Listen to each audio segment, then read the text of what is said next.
Pay scale কি নিম্ন বেতনভুক্ত কর্মচারীদের প্রয়োজন নাকি উচ্চবিলাসী ঠান্ডা করে থাকা কর্মকর্তাদের প্রয়োজন? পে স্কেলের জন্য 11 বছর রাস্তায় আন্দোলন সংগ্রাম হাহাকার করছে নিম্ন বেতনভুক্ত কর্মচারীরা নাকি উচ্চবিলাসী কর্মকর্তারা?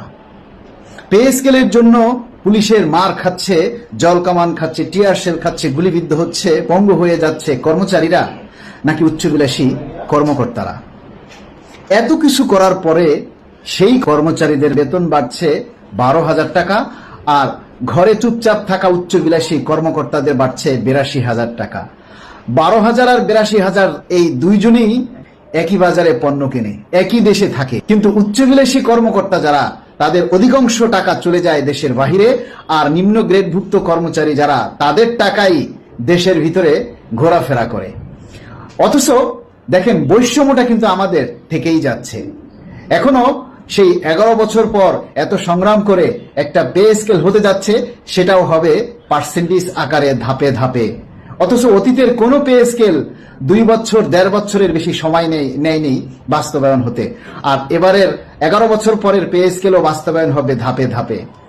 আমরা সরকারের বিপক্ষে নই, আমরা চাই ধাপে ধাপে হোক, তবে প্রথম ধাপে যেন মূল বেতনটা একবারেই হয়, নইলে কর্মচারীদের এই পে স্কেল কোনো কাজেই আসবে না। কেননা পে স্কেল প্রদানের পর বাজারে যে দ্রব্যমূল্য এই পে স্কেল আসার আগ থেকে বৃদ্ধি পেয়েছে এবং পে স্কেল গেজেট হওয়ার পরে যে আরো বৃদ্ধি পাবে, তাতে ওই 50% যতটুকু বাড়বে তার চাইতে দ্রব্যমূল্য বাড়বে অনেক বেশি। ফলে কর্মচারীরা সেই অভাবেই থেকে যাবে, কর্মচারীদের মধ্যে সেই দুশ্চিন্তা থেকেই যাবে।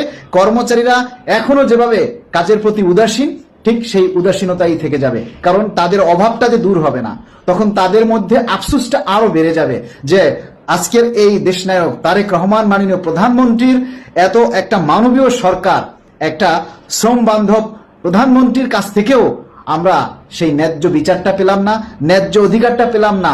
আমরা যে পে স্কেল পেয়েছি সেই পে স্কেল দিয়ে আমরা এক সপ্তাহ বাজার করে খেতে পারছি না, এই যে একটা আফসোস, এর ফলে কর্মচারীদের মধ্যে আরো অনেক বেশি পরিমাণে হতাশা এবং ক্ষোভের সৃষ্টি হবে।